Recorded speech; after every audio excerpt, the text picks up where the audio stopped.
London, Boy George.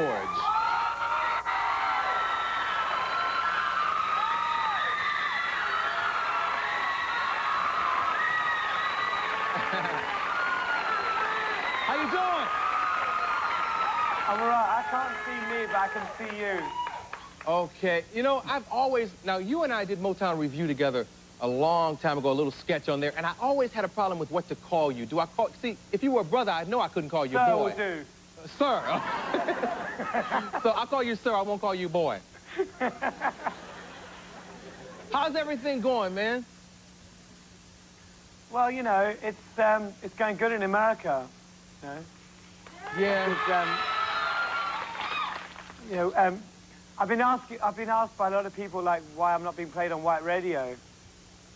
And I have to say that when I started my career, I wanted to be accepted by the black community so much.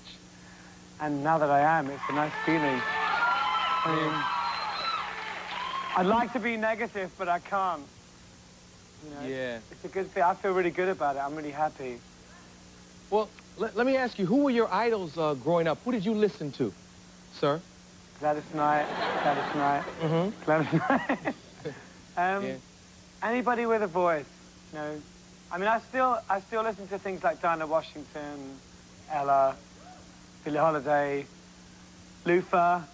Yeah. Luther with an F, huh, boy? Luther.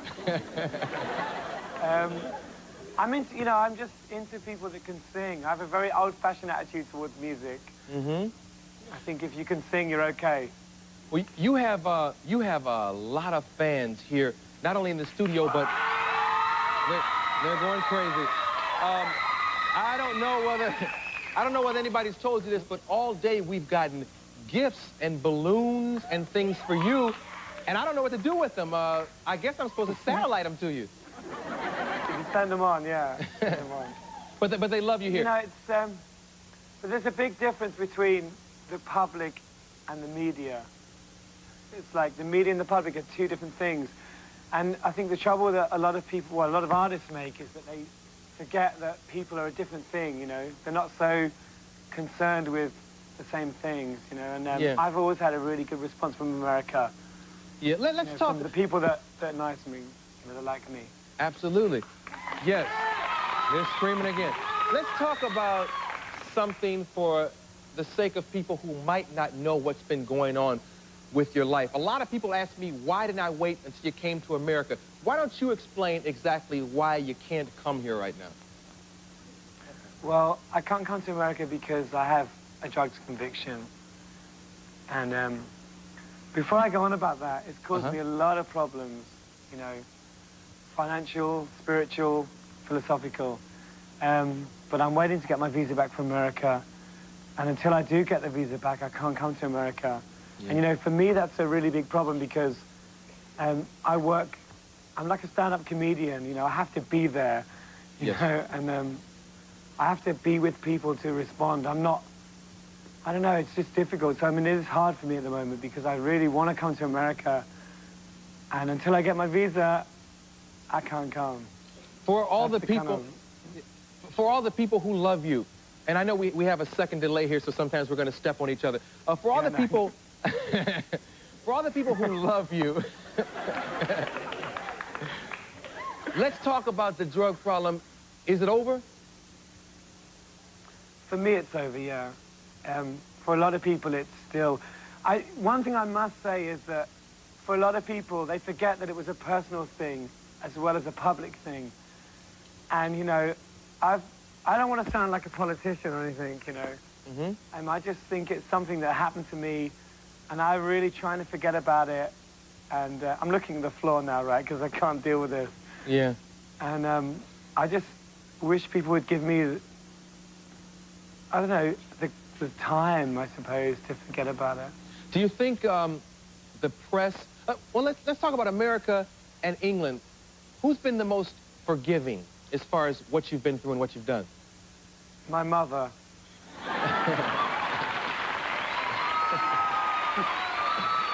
And my father. You know, you know, with the press, it's a story. You know, you're not, you know, you're Ben Johnson, you're Elton John, you're a story. You're not a person, you know, and I think that's the difference between the public and the press.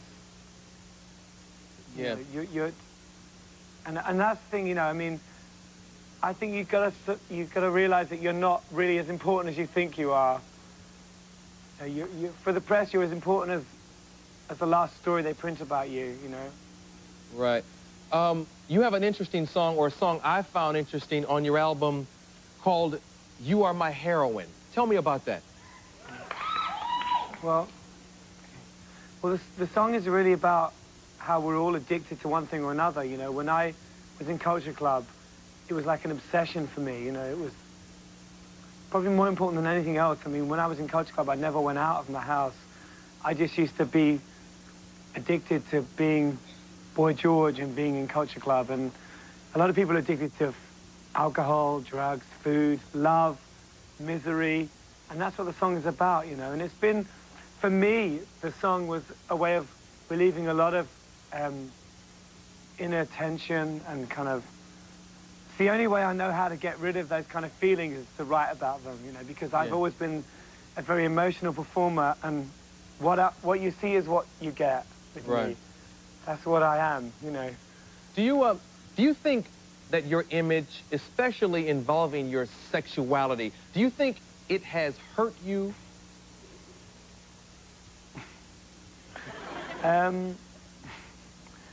Well, I think, you know, there are people, I mean, you know, it's the same all world over, you know. There are people that are freaked out by it, and there are people that can deal with it, you know. This is 1989. I mean, I don't know, I thought we were, like, being really modern. But there are still people that find it, I don't know, I mean, I don't think anybody really knows what my sexuality is. It's a lot of speculation, a lot of rumors. I have to tell you, I don't really have a sex life. Are you serious?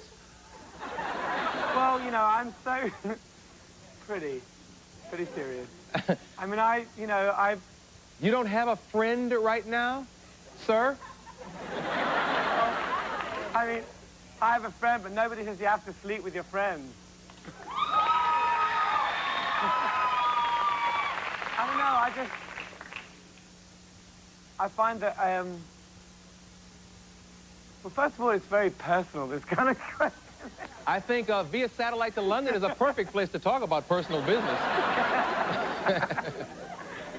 I think that, you know, I know, with me, you know, sex is not it's never, I mean, I once said that I prefer a cup of tea to sex, which isn't entirely true. But it's not something that, it's not the major point of my life, you know. It's not the most important thing.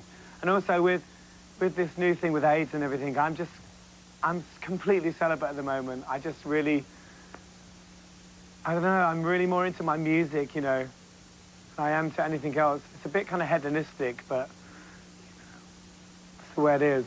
How about a reunion with Culture Club? I've heard a lot about that. Well, the other guys in Culture Club were talking about that for like a couple of years. And I don't know if I'm allowed to say this, but what the hell. We got together, we wrote some songs together. It was very civilized, kind of deja vu, but good. You know, and I think if you're going to do, a lot of people said, you know, oh, it's like desperation or whatever, but I think, you know, you don't have to have a reason to make music. You have to, if you do it and it's good, you know, then I think that's the reason. You know, if it sounds good, you know, and you're happy about it, then you should do it. And we did some stuff together, and we like it. Yeah. And we're trying to get Lindsey Buckingham to produce it. Plug. I'll tell you, speaking of producers, you worked with Teddy Riley. We all know him from My Prerogative fame and Guy fame and all the rest of the stuff he's doing here. What was that like? Because you all got a smoker, man. He wears more gold than I wear makeup.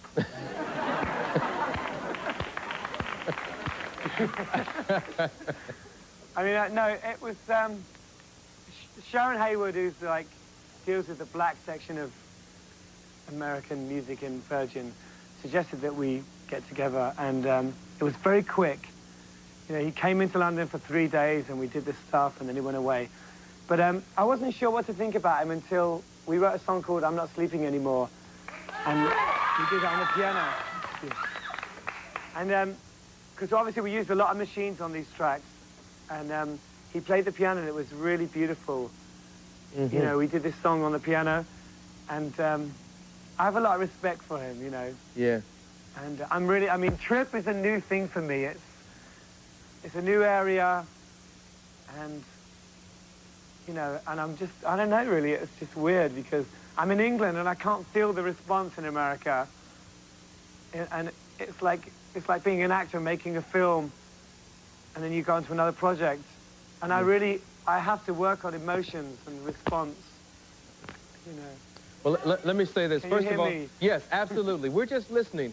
First of all, I'm very proud that you've gotten your life together because there are a lot of people who believe in you and look to you, you being in the spotlight like you are. I'm glad it's come together for you.